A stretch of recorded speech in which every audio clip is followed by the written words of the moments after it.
and gentlemen, we are live! It's time!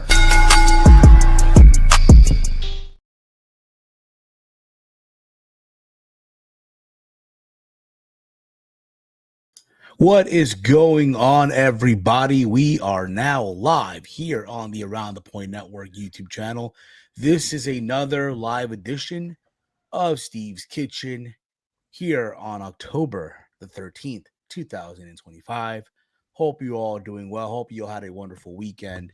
As always, it's me. I'm here joined by Chase. What's going on, brother? How you doing, man?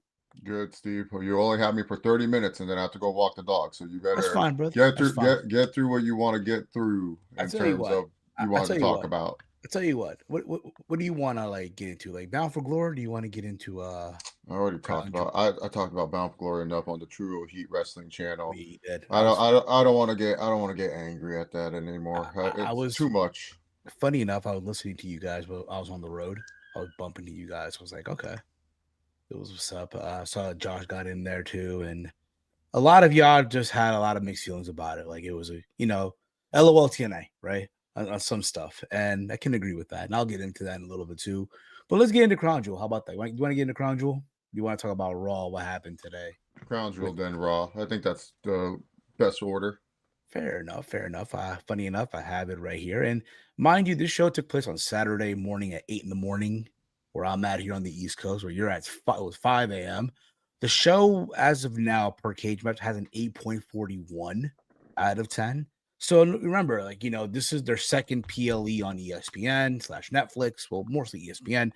And a lot of people were like, oh, man, a C, this I feel like was better than a C.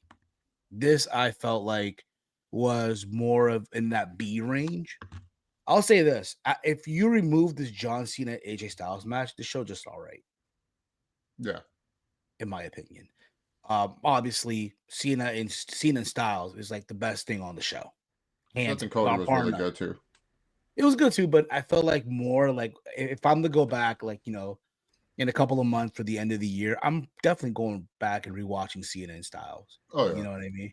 See, Cody and Rollins is it wasn't bad, but it felt more like, look, man, Cody did not need a win. What do you mean it wasn't bad? It was really good. No, it wasn't bad. It was a good match. That's what I'm sorry. No, you're making it seem like it was horrible. Like it was a slog to get. That was a really good match. It was a good match. I told the story was Rollins going to use the Rolex, right? Eventually he did, right? He had second thoughts and stuff. But it's like Cody did not need this win. Rollins needed this win more than anything, right? And considering what we saw, later on early today on Raw, damn, right? Who the fuck saw that one coming? But overall, I thought Crown Jewel was a good one. I thought Bronson Reed and Roman Reigns in their Australian street fight because it was Australia, so it was making a street fight based off Australia. I thought overall, for a match, it wasn't bad.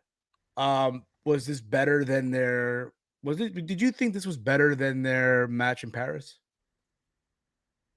Who, Roman and Bronson Reed? Yeah. No, this was not better than their match in Paris. The match in Paris had a better story. This match was just them doing a bunch of crowd pleasing, it was just a basic street fight, nothing too crazy. The match in Paris had a good story where Roman couldn't lift Bronson Reed, and they're making Roman play more of an underdog role, and actually emphasizing how strong Bronson Reed is and why he's a threat and a monster. This one was just hey, let's just have the crowd have fun, cheer, do OTC chants, play up to the fact that we're in Australia with the cricket rack, and then the rugby ball. So it was fine. It was a good opener. It just wasn't as good as their Paris match. The Paris match was way better. Yeah, I agree. I thought their Paris match was way better. Again, this was for what they were doing. They were pleasing the crowd, and we were under the impression that Roman was going to win.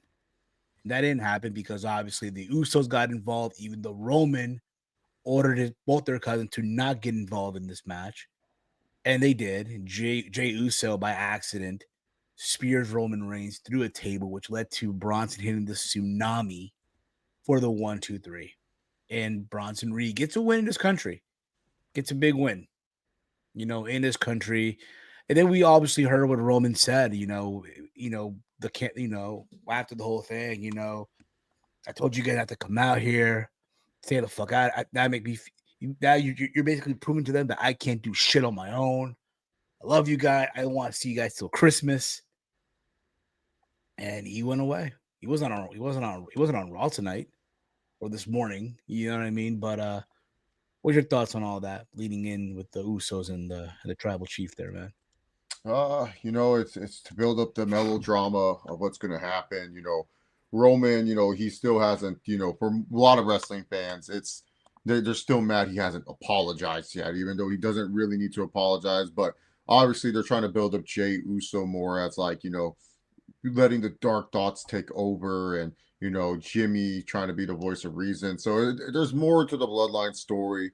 We're still in the sixth inning, as Paul Heyman would say a long time ago. We're still early in the game.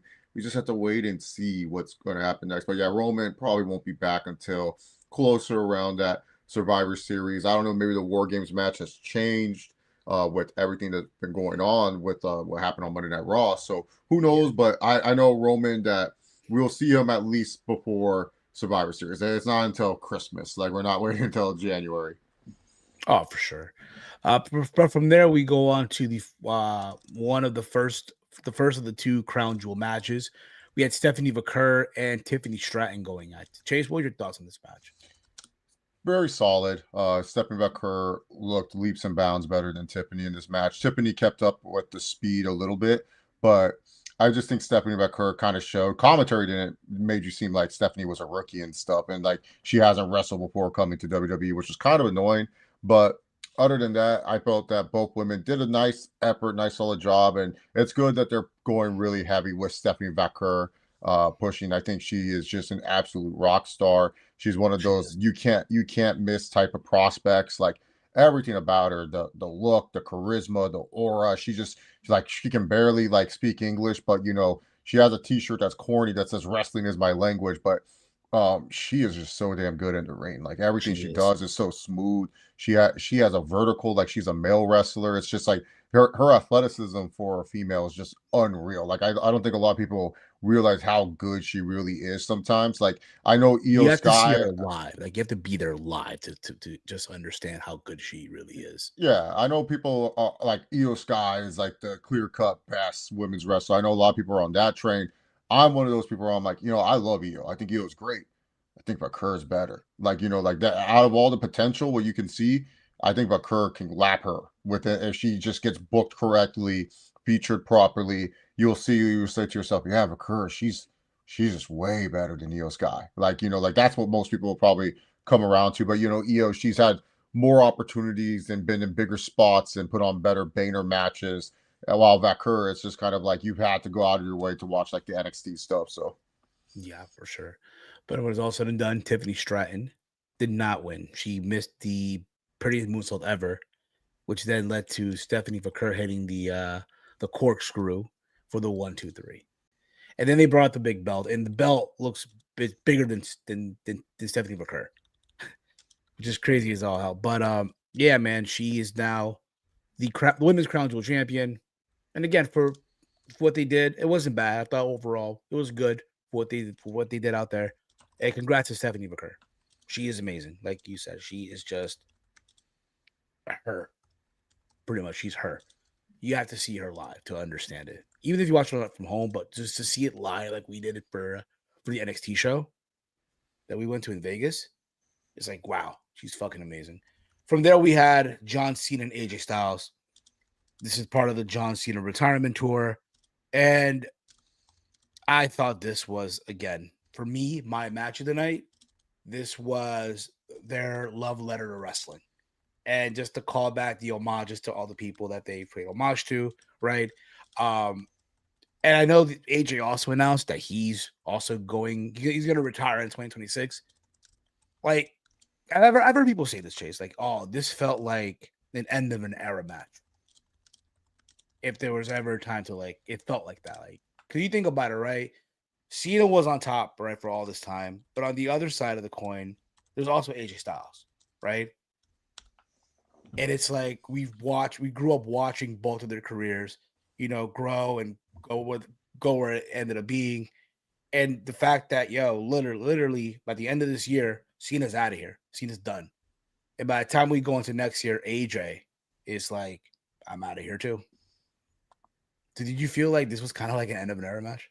Maybe you did. I didn't. I just felt it was two guys just doing a nice little greatest hits type of match. I thought it was a great hit match that these guys went out there, pay a tribute to their rivals, but not an end of an era. I just felt it was like, oh, okay, these guys, like, it's John Cena's last year. He's wrestling a rival that, people have a lot of respect for. It's been a match that, back in '05, people said it was a dream match. It was a match that, people wrote down. They want to see AJ Styles wrestle John Cena.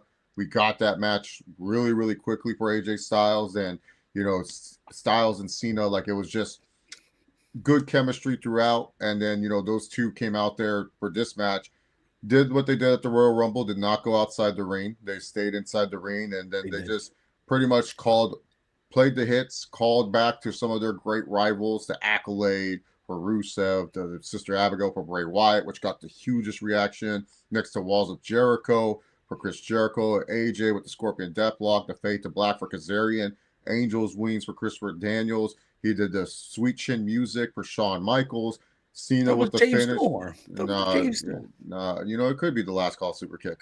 And then, Cena with the Tombstone, and then the AA afterwards. It was a really great match between those two. Like, we saw AJ pull out a 450. He hasn't done that in a while, doing the 450 splash. Like, his body's not really meant to do that no more. So, I felt they both went out there and they did a tremendous job for like a match with no build. And that's what a retirement type of tour match should be, where it's just fun action, but it's just like, it makes you feel like, damn, like this is respecting the business. This is all about, like what John Cena's about. And Cena doing the Randy Orton spots, like the RKO and stuff. And then him teasing the 619, which I felt was like, that was a nice little on the fly type of thing, but also kind of previews of, with the rumors being heard, like, oh, Cena might face Dominic Mysterio. It's like, oh, he might try that against Dominic Mysterio when they wrestle their match at Survivor Series. So, yeah, very good stuff. I really liked it.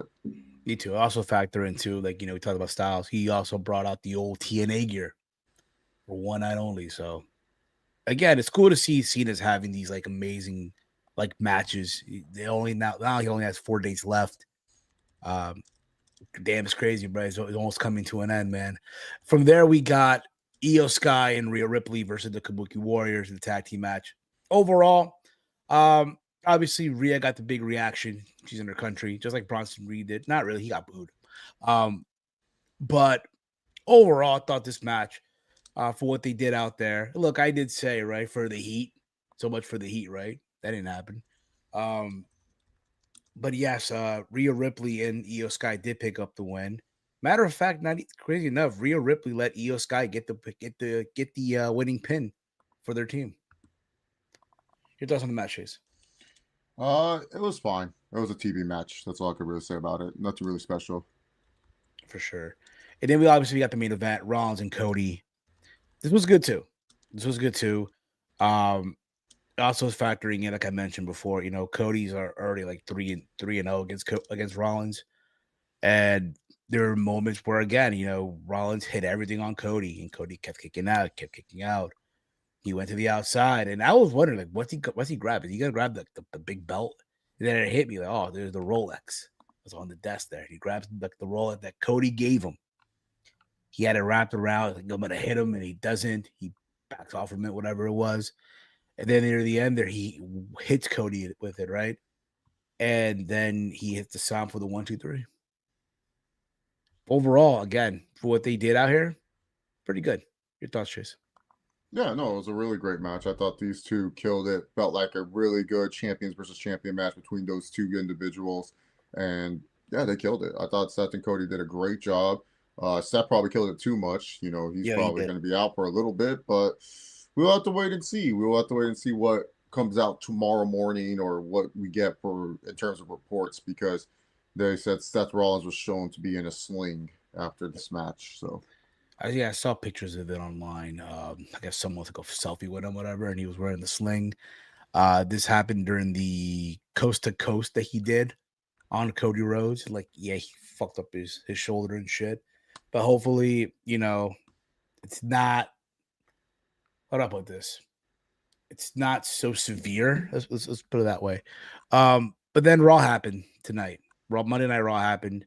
What were your thoughts on Raw, Chase? It was a very, very solid episode. I wouldn't say good, but it was solid for what they were trying to build. Good Judgment Day drama. Good, building up towards, what next week's tag match. Solid stuff between Dom, building up a Rusev and Penta feud. Bakura is like getting away from, basing having to take out, basing whoever is in the Rhea Vortex. She's going to go most likely against the Judgment Day women. Jey Uso, little nice character build. Did good with CM Punk. And now, the ending to Raw was very good, where you just thought, oh, it's another Vision beatdown and stuff. And then all of a sudden, out of nowhere, Braun Breaker just spears the shit out of Seth Rollins. He did. Goes to Bronson Reed and says, you know what you have to do. You decide what you want, blah, blah, blah. And then Bronson Reed tsunamis him. And then that piece of shit, the freaking Oracle, the Wiseman, that big belly bitch, Paul Heyman, of course, betrays another soul. Seth Rollins is just on the list of souls that Paul Heyman has betrayed. And you think so, though? I mean, because the way it looked from my vantage point, right?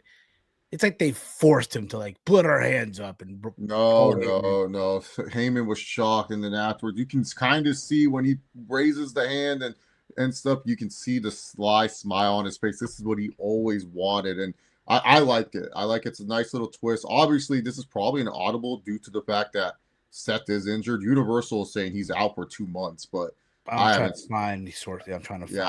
seen anything on that, but I really thought that was a nice little thing. Like, it's been a while since WWE has done this during like the NFL season, where they actually have a big plot development type of story or a big twist during the fall. Like, normally the fall season, they kind of play it safe and they just kind of like just prolong a story to get into a War Games match. Here you have like this great huge twist. Now Braun Breaker is going to be like the pseudo leader of the division and stuff, because like I felt like it was like, okay, this is a good twist. Like, and everyone was like, before this happened, everyone would put it on the thinking caps. Oh, this is another way to screw CM Punk. They're gonna have it where Punk is gonna act like Seth is alone. And I'm like, dude, that'd be such a horrible storyline. Why? And also, CM Punk is not that stupid. He's been with Paul Heyman for years. Punk will be like, I know what the game plan is here, Seth. Don't lie to me.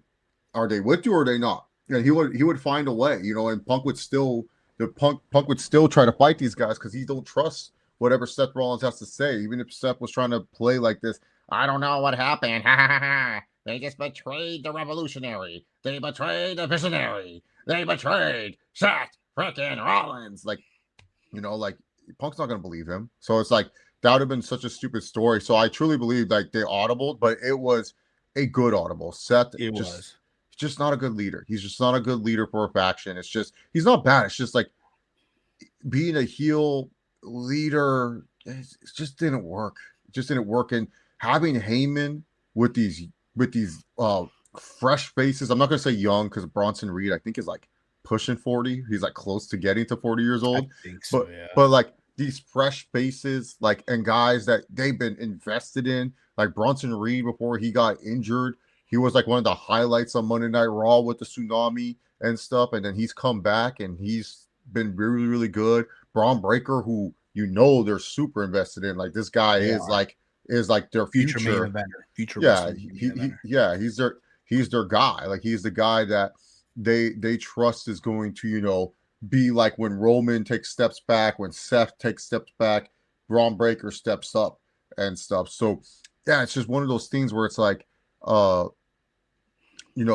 like it so much better without Seth. Like, I think it's good. Maybe just add one, maybe two more guys, maybe just one more guy. Maybe get Carmelo Hayes in there, save him from whatever mediocrity he's in, or maybe the ruler Obafemi joins this group and stuff, and then you can build a dynamic where Braun Breaker is mad. He's just like, oh, like why'd you bring this guy in? And you can kind of build that dynamic up of, like can these three monsters coexist with one another, or something of that nature. Like there has to be something cool with these guys, at least one or two more people, to be honest. But Carmelo Hayes would be good, good tag team partner for Brunson Reed, because I don't think you're gonna keep the IC title away from this group. Like you're not gonna give the group all the belts. The IC title feels like it's in its own little universe compared to like the world title and the tag team titles.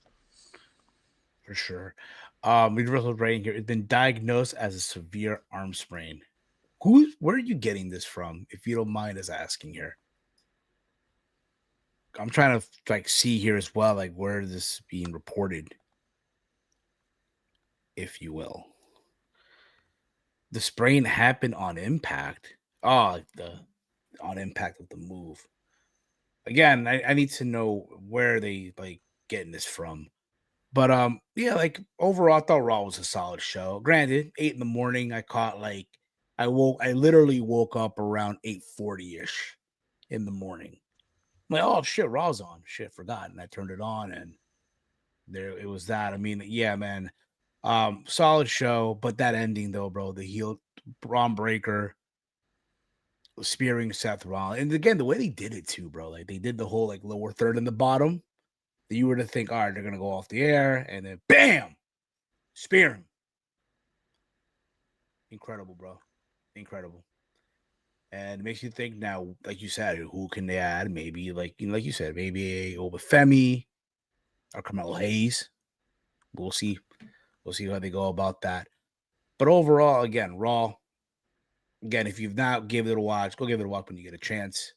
What you need to know is CM Punk is also getting a shot at the World Heavyweight title. So we think, right? We don't know what's going to happen. They might do CM Punk versus somebody to crown a new champion. Probably CM Punk and Braun Breaker. I think that would be the move. That'd be the move. I'll be down with that. I'll be down. Also, Bayley Lara Valkyria. Somewhere in this match, Lara Valkyria, because she doesn't trust Bayley, she had the hesitation. I don't know if I can trust you or not. This is a one-time thing. She doesn't know which Bayley's coming out. She ended up slapping Bayley. And that led to the win for them. Also, again, if you watch the international stuff, I guess they brought out Stephanie Vaquer, and she was having I guess the Judgment Day interrupted of Raquel and Roxanne Perez, and it looks like Roxanne Perez might be, the next challenger for Stephanie Vaquer. Yeah, or both of them. They'll just do the triple threat type of thing. Can these two coexist? And yeah, I saw that too. And then obviously Bronson Reed got a win over Jimmy Uso, which you got to give momentum, right? He just beat Roman Reigns. Now you got to beat up on cousin Jim. Mm-hmm. Yeah, Big Jim. Big Jim is not going to beat Bronson Reed. Yeah, but it's good for Bronson Reed to have wins like that. Yeah. It is funny enough, Chase. He said this in the preview. You know what? What might happen on Monday is that the Kabuki Warriors might get their heat back, and that's what happened. I told you. This is how Triple H books. He don't have them win on PLEs. He has them win. He does this and stuff. That's another thing that's been good is the Asuka heel turn. Asuka's been so good as a heel. And you feel bad for Kyrie. She's doing tremendous acting. Tremendous acting. You can tell she hates everything she's doing, but she has this Stockholm syndrome appreciation and love for Asuka, so she has to do it. And the scene where she Asuka's pretty much just saying, oh yeah, you're wrestling Rhea tonight, and then Kyrie goes, no, I'm hurt, see, and then she shows the bump on her head. She goes, see, this was from EO and trying to do what you want me to do, blah blah blah. And then Asuka's shut the fuck up, and just slaps the shit out of her. And then she's about to cry, and Asuka just doesn't care. And it's are you gonna disrespect your senpai? No, you're not gonna disrespect your senpai. She's the reason why you even are in WWE type of shit. So it's just damn, it's you feel bad for Kyrie because she just wants them to all be together. Asuka's mad at Io because Io's betrayed, the family by going with Rhea Ripley. Io's mad because Asuka can't just understand that we can have friends besides each other. And Asuka is just not understanding this and has just gone completely psycho. And then poor Kairi saying she wants to be friends with both, but she has too much respect for Asuka because Asuka is her master, her master / senpai. in the context of the storyline. So, and she doesn't want to betray any of them, and it's just so sad. Like it's so great how Kairi Sane has to have this Stockholm syndrome of like listening to Asuka, but they're building up so well that when Kyrie, because like Kyrie, the problem with her, she comes out, no one cares. Like there's no reaction, but they're building it up where when she finally does like snap on Asuka, that reaction is going to be insane. It's going to be like Alex Riley and The Miz, where Miz was always just abusing Riley, and then Riley finally snapped and beat the frick out of The Miz, and that kind of helped him get over. That's just something that you need for Kairi Sane to help get her over and stuff. So I kind of like that WWE Raw, at least, they're having storylines that are not just belt centric, and they're building up a good heel character in Asuka that were like, if they did decide, hey, let's just give her the title because like they just feel like they can, it'll work out just fine. Like she's filling the void that is missing from Naomi, who was such a good heel character. And what I love is like Asuka's just being a piece of shit. Like there's nothing redeemable about what Asuka's doing. Like Asuka's just completely in the wrong. She's being very unreasonable. She's just being a total asshole. And it's like that's good stuff, because most heels nowadays, they just want to be cool and funny with the crowd and get the reactions and the laughs. Like Asuka's not trying to do that. She's trying to make you like actually despise this woman and hate her and say like, dude, why are you doing this to your friend? Like you're such an asshole. Why are you so mad at Io for making other friends? Like, why are you being such a controlling human being? So I really like what they're doing there. It's the good stuff overall. For sure. And then obviously Dominic Mysterio and Penta went about almost 16 minutes. Rusev got involved, and Dominic Mysterio finds another way to remain the Intercontinental Champion. And I think Rusev's getting a shot next week. Rusev's getting a shot. So we can all put the pieces together. Penta's going to get involved, and this is going to lead to a 3-way, or if not, like you said earlier, Penta and Rusev feuding, which is kind of what you need to, something in the middle of the card, right, for the most part. And again, I feel like these two guys, you give them time, they can go out there and kill it. What do you say? Yeah, 100%. That being Penta and Rusev. Yeah. It just sucks that Penta is just kind of, this is where he's at right now. I agree. It's like, hey, you would think, okay, you know what, Phoenix, you lost your partner. Let's put you on Raw with your brother. Let's make things right. He's on Javon. He's with Javon Evans now. He's moved on. Yeah. Instead, put you with Javon Evans. That's going to be your partner now. There you go. Let's get into TNA Bound for Glory. Well, Steve, my 30 minutes are up. I have to walk the doggos. I have to make sure they're good and stuff. So I'll see you on the next one and stuff. Gotta walk the dogs so they can rest early and often and stuff. So hopefully I'll be on. Huh? I heard about they released 13 wrestlers yesterday. Yeah. And they released Ridge Holland today. Yes. They'll be fine. They're all going to be fine. And a lot of them were ID talent anyway. So it's not like. Yeah, a lot of them were LFG people too. So Wesley will be fine. Okay. Wesley will be fine. It's okay. Yeah. He either signs with TNA or he dips his toes in AEW. So for sure. There you go. All right, brother. Do what you got to do, man. See you, Chase. And there I am. Oh, there we go. So let's get back. So, Bound for Glory last night. TNA's WrestleMania, right? This is like their biggest show of the year. Man, I didn't hate the show.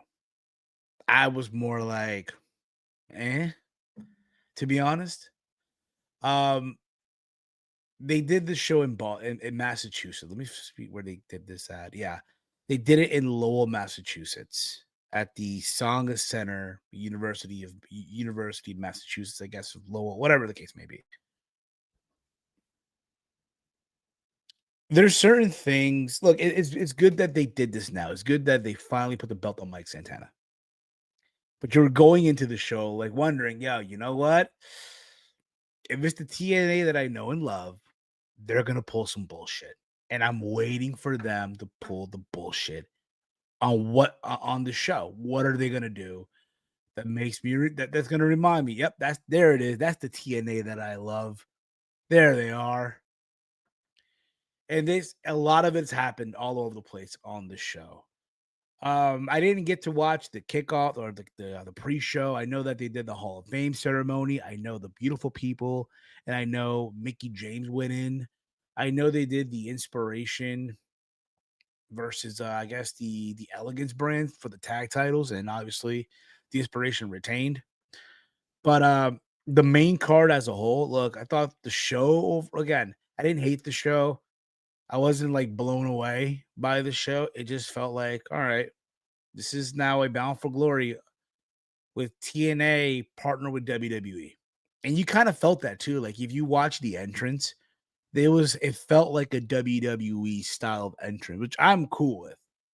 Because I've seen a lot of TNA shows over the years where they'll have that big ass, and I said this before, that stage that connects the entrance to the ring apron. I hate those entrances. I hate those long stages. I hate them. Okay. Be that as it may, they literally had you thinking for a building that fits about 7,000, because they did announce over 7,000 people were in the building. They felt like there were more people in there for a minute. They were loud, right?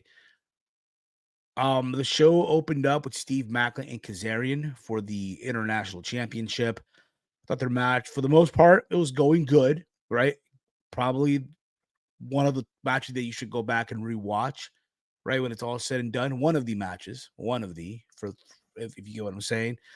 But when it was all said and done, Steve Macklin defeats Frankie Kazarian, and it would not be the last time we see Kazarian in the night. Would not be the last time. From there, we did get the knockouts match between Tessa Blanchard and Gia Miller. Gia Miller is an announcer. She's an interviewer, I guess, right? Like the backstage interviewer, whatever the case may be. And this stemmed from what happened at Slammiversary when Tessa Blanchard attacked Gia Miller. Even though she'd been going at it with her for a minute, I'll be honest, I know a lot of you hate Tessa Blanchard. It is what it is. You have the right to feel how you want to feel about Tessa Blanchard. But my God, can we not find something for her to do that's meaningful? Or if not, you know what? Just get rid of her. Let her go do CMLL. Let her do these indie. But it's like we're trying to find something for her to do. So let's have her feud with the ring commentator, the interviewer. And this match was just terrible. Tessa ended up getting the win after hitting Gia Miller with the roll of quarters. But again, she deserves better. For the circumstances she's in right now, she deserves better. This is below Tessa Blanchard. Tessa's above all this shit. But it is what it is. The Call Your Shot Gauntlet match. It was just like, again, there's moments in this match I'm just scratching my head too. Like, okay, so the Northern Armory, right? The Northern Armory come out. They both come out, and I guess it can only have one of them enter the match, not both of them, right? So they let one of them in, right? And then they have what's it called? The Rascals, all three members of the Rascal come out, right? They let all of them come out there, right? Enter the ring, but yet two of these guys, only one can enter, right? There's a moment here as well where what's it called? Frankie Kazarian lays out, who was it? Was it Jody Threat? Right? Lays her out, and Santino allows him to go into the match, right? Then becomes an entrant himself, gets tossed out they try to recreate the 09 Rumble where I wasn't ready. All this. So the way this works is, okay. Oh, and also, yeah, Vance Warner, bro, who was the last entrant in this match, got a big entrance, right? The zombies and shit, and get tossed out like a hot potato. Get tossed out like it was nothing. Thanks for coming, brother. Thanks for coming. But it was all said and done. It was down to Nick Nemeth and Kazarian. And this shit ends in a double pin. So now both of them are the co-holders of the trophy. This match just fell flat, bro. And mind you, I love battle royals. I love these gauntlet matches, but this just sucked. And I'm like, yeah, okay, maybe we'll get a surprise entrant, right? Like a surprise, old name, a veteran, what have you, or maybe someone who's a free agent. You would think, right? No, nope. We got BDE, some YouTuber. Yeah, big pop. Big fucking pop, yo. Oh my goodness, yo. BDE. Where's that at? Exactly, no pop. They brought out Zach Clayton. They brought out him, I guess, from Jersey Shore fame. They brought out Nunzio. Nah. But double pin. Fuck it. Double pin. There it is. From there, we had Indy Hartwell and Kalani Jordan in a Knockouts World title match. You would have thought going into this, okay, because technically, let's be honest, Kalani Jordan is the Knockouts champion off of technicality, right? So here's the match, and you would think, okay, Indy Hartwell is gonna, wow us, amaze us here, right? Because she's been doing this longer than Kalani Jordan. My God, this match sucked. Indy Hartwell, bro, I'm good. She feels so robotic. No emotion at all. She's just going through the motions. You fly out your family and you fucking lose. I'm good, bro. I'm good. Move on. From there, we had the Hardcore War. We had the System, right, of Alicia Edwards, Brian Myers, Eddie Edwards, JDC, and Moose against the Order 4, Jason Hotch, John Schuyler, Mustafa Ali, who had an amazing match this past Tuesday against Ethan Page on NXT, Special Agent Zero, who looked amazing here as well, and Tasha Steelz. This was probably one of those good matches on the show that you should go back and rewatch. This was like their take on a War Games without the cage, just weapons and shit. Near the end there, Mustafa Ali pours thumbtacks on Alicia Edwards. Would go for the 450 and he misses. So Ali eats his whole body just eats tacks. Like, oh man, shit sucked. Fucking sucked. It looked like it sucked. But when it was all said and done, the System, Eddie Edwards hit the Boston Knee Party for the 1, 2, 3. And yeah, it just felt like it was the end of a feud, which was good. But for the most part, the crowd was into this. Good to see. From there, Leon Slater and Javon Evans. This is probably one of the matches you are watching. You're like, you know what? I look forward to seeing this match because you just know these two guys are going to go out there and deliver, right? And they did. This felt like an old school X Division match from back in the day. That's what it felt like between these two guys. There's a moment where Leon Slater wants to test his strength, and Javon Evans like, fuck all that shit. I'm gonna hit him with the cutter, goes for another one, gets a near fall. There are a lot of these crazy ass near falls near the end, right? And eventually, as you're watching this, you realize, oh shit, they went to 20 minutes. They went the time limit. I didn't even realize there was a time limit. They were chanting bullshit, 5 more minutes. And Santino comes out and he gives everyone 5. All right, you guys get 5 more minutes. And then just when things are cooking up and, oh my God, we're going to get a winner, out comes, the lights go out comes Dark State. And they caused it to be a no contest. Like they had something good and then they ruin it. It's like this match itself, I want to love and hate this match. They had something, but they just couldn't come up with a definitive winner. But come on. Like, this is Bound for Glory. This is your WrestleMania. And you do this? Like, come on, man. What are we doing? There we got the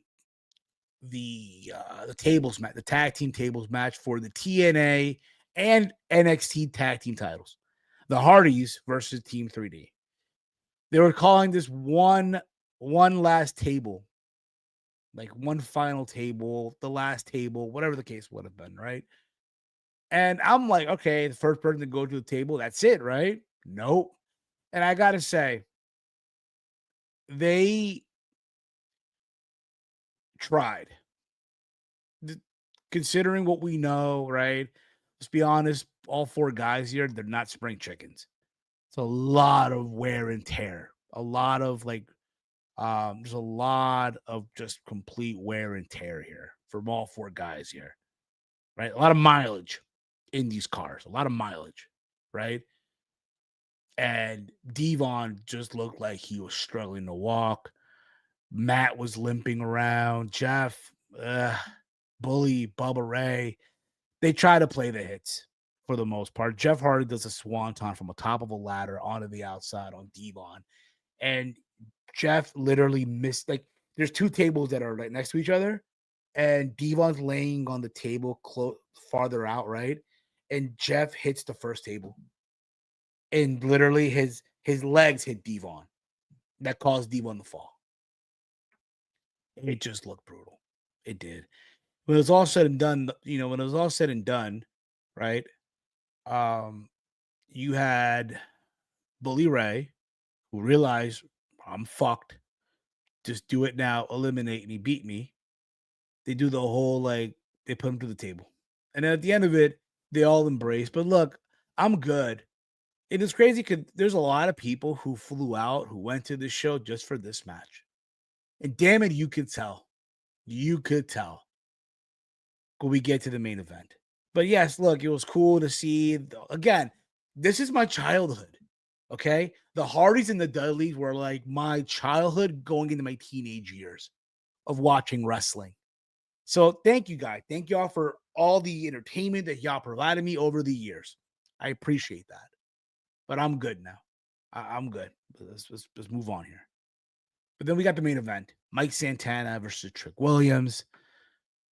And you were wondering, what TNA, LOL TNA again, right? And as the match was progressing, because the match for what it was worth, it wasn't a bad match. It was good, right? Like Mike Santana got a good match out of Trick Williams. Be that as it may, if you're watching this match, you notice halfway during the match, you see people leaving. You see people getting up from their seats and they're leaving. To the point that when Santana wins the title, because he wins, right? He gets to win. He's the new champion, right? With the spin the block and all that stuff. And you see the moment of him celebrating with his daughter, right? They bring his daughter into the ring and he's celebrating with her, puts the title on her and stuff. And that's cool to see. It's a good story, right? Here's a guy who's overcome a lot of stuff. And he is, proving everyone wrong. Here's a guy who could have easily, let's be honest here, Mike Santana is someone who, let's be honest, could have easily renewed with AEW, been working Collision or Collision barely, right? And Ring of Honor at this point. And that's it, right? Just getting that Tony Khan money. Or if not, holding on to the tag rope. But he bet on himself. And he went to TNA, kicked ass on the independents, and now here he is, a TNA world champion. Awesome. But if you noticed when it's all this happening, he has the belt on him, right? And he's celebrating with his daughter. The building was getting empty. People were leaving. Now, in my mind, I'm like, okay, is there a last minute? Is the last train that I guess leaves from that place? Is it around the time that the match was happening? I don't know what the fuck was going on, but people were leaving. And I thought that was kind of that I literally thought that was very disrespectful. And it's also possible that, hey, those people only got a ticket to watch the Dudley Boys versus the Hardys. And after they're like, you know what? I'm good. I'm out of here. Or you know what? Maybe a lot of those folks are from Boston or from that Massachusetts, New England area.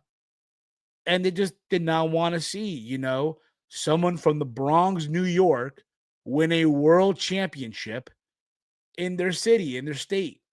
It's bad enough that the Yankees already beat the Red Sox, right? It's bad enough that the Knicks beat the Celtics in the playoffs, right? But this past. Now you want us to sit here and watch a New Yorker win it. Maybe that's it, but still, like, you just don't do that. It's very fucking disrespectful just to leave. Like, let this man enjoy this man's moment. You know, it was so fucking disrespectful. You know, was released. He requested his release. He requested his release. But be that as it may, he bet on himself. And now he's TNA World Champion. And let's be honest, once his deal is up, he's probably WWE bound. Most likely WWE bound. Well, we'll see. But overall, Bound for Glory as a whole, it's hit and miss. It's hit and miss for me. But that was my thoughts on Bound for Glory. Real quick, before I wrap up on this, couple of little things I want to mention here. Santos Escobar did re-sign with WWE. I know there's a whole thing last week that his deal expired. He was on the alumni section, right? And turns out at the last hour, the last minute there, they got a new basically WWE got a new contract. My bad. Santos Escobar got a new contract from WWE for a lot of money, a shitload of money. So good for him. Santana's not over. It's a matter of opinion. You have a right to that opinion. I think you're wrong, but hey, it is what it is. But yeah, man, Santana got this big reaction. I didn't mention it, but I forgot to mention it. After this, again, that whole LOL moment kicked in, right? Where Nick Nemeth comes out with the trophy, and then out came Elijah to stop Nick Nemeth from cashing in. And then Kazarian's in the ring ready to lay out Santana. But then the referee told him, oh, you got to bring the trophy here to cash in, which is so fucking stupid. So dumb. They got to sort that shit out. But yeah. Like I mentioned before, Santos Escobar signed a new deal. I know there were some releases that we talked about. They'll be fine. A lot of them were NIL talent, LFG talent. A lot of them were also talent that were WWE ID. They'll be fine. All right. Let's not panic here. I know also in this whole thing, Ridge Holland just announced that his deal will not be his contract going to be expired. He'll be out of WWE as well. They're not renewing his deal. I know also they mentioned Wesley got released. He'll be fine too. Exactly. He signed a bigger deal. Good for him. Good for Santos Escobar. But overall, that is what took place. Outside of that, I know they've announced a couple of matches here for Wrestle Dream. They've announced a couple of matches. They've announced because again, Wrestle Dream is this weekend. If memory serves me correct, is going down this weekend. So there's that. I'm trying to find out some of the matches that they added to the show here. But yeah, they've added Brodito of Bandito and Brody Lee to go up against the team of Kazuchika Okada and the new IWGP World Champion Konosuke Takeshita. That's right, Konosuke Takeshita early this morning at the King of Pro Wrestling defeated Zack. He defeated Zack Sabre Jr. to become the IWGP World Champion. And I think this is a good move because what this does too, you can have Takeshita show up with that title in AEW and just show Okada, hey man, remember this belt? You held this before. Now I'm holding it. And I'm going to take this belt to bigger places than you ever did. So I'm happy for Takeshita. Look, I'll be honest. Like watching Dynamite every Wednesday, I'll be honest, it's depressing to sit through. Take it from me, watching every single week AEW Dynamite, I will be honest, if I wasn't doing a weekly watch along, I probably would not be watching every single week right away. Probably watch on a Friday, probably watch it Saturday afternoon, but I would not have the need to sit there and watch it live every single Wednesday. A lot of times the show is depressing to sit through. But there are some, what's the word I'm looking for here? There are some bright spots on the show. Takeshita is one of them. Takeshita is one of them. So good for him, right? But they also announced here, let me see here. What else they got here for the show? They have Tekla versus Jamie Hayter. Why? I mean, is this going to be to see who gets the women advantage? Are they fighting for a title? Is the winner getting a shot at the title? Because I know Jamie Hayter talked about women's war games or blood and guts. I'm sorry, blood and guts. And I mean, that's not till November something. And normally AEW or WWE, they tend to do this. They tend to do this women advantage match the week before the cage match. So why are they doing this? What's the purpose of this? Who gives a fuck? But for their sake, Palou, I hope they have a good match for their sake. Let's hope so. And also, it's going to be, I think, what else they got here? I know the Young Bucks are in a match, right? They got the $500,000. Ain't that a match too? Oh, there's also a trios match at Wrestle Dream. It is the Demand versus the Hurt Syndicate. That's also happening. And you also have what else happening here on the show? Oh, they announced a tailgate brawl. Oh boy. They have Penelope Ford and Megan Bain versus Willow Nightingale and Harley Cameron, and also of FTR versus Jet Speed. Oh boy. But I could have sworn I know the Young Bucks have a match, right, guys? Let me know in the chat. The Young Bucks have a tag match. I could have sworn at Wrestle Dream. Do they not? Let me know in the chat. Do they not have a tag match? I Wrestle Dream for $500,000 or some shit like that. I think they do, right? I think they do. And oh yeah, and also Mercedes Moné won another Mickey Mouse title from some indie fed that no one gives a fuck about in Denmark. Good for them. Young Bucks are facing Jurassic Express. There you go. I think for $500,000. I think it is. Yeah, should be cool. But that's what's happening. Again, congrats to Takeshita, new IWGP World Champion. But that's going to be it for me, guys. Much love to all of you. Look, that being said, look, tomorrow there's no Raw rundown since me and Chase sort of talked about Raw here on this show. But tomorrow's a day off, thankfully. This Wednesday, AEW Dynamite is going to be going live for 3 hours. Fuck!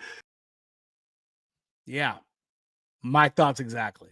But yeah, tune in this Wednesday for another live edition of Something About Dynamite, the AEW Dynamite watch along. Yeah, 3 hours of this shit. Pray for me. God damn, fucking pray for me. But that will be the go home show to Wrestle Dream. I think for now the plan would be to recap. Do a preview of Wrestle Dream on Thursday. Oh, $50,000. Okay, $50,000. Okay. AEW, it'll be a good match, but we can build it to make you want it any more than you already do, which is our job. But it'll be a good match. Better get that hour. Better get that hour sleep or drink lots of coffee, brother. It's not enough coffee in the world. That get me excited for that show. But thank you all for tuning in. Much love to all of you. We'll see you all this Wednesday.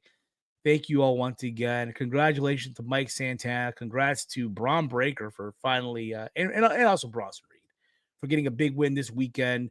Congrats to John Cena and AJ Styles. Congrats to Kanosuke Takeshita. Congrats to the gang, all of you guys. Thank you all for tuning in. Much love to all of you. For myself, for Chase, and for the gang, follow the Around the Point Network over on X at AT Point Network. Follow me on X at Heel Steven. And with that being said, this has been Steve's Kitchen here on the Around the Point Network. Around the Point Network. Peace out, y'all. Listen. Fuck up. Get out.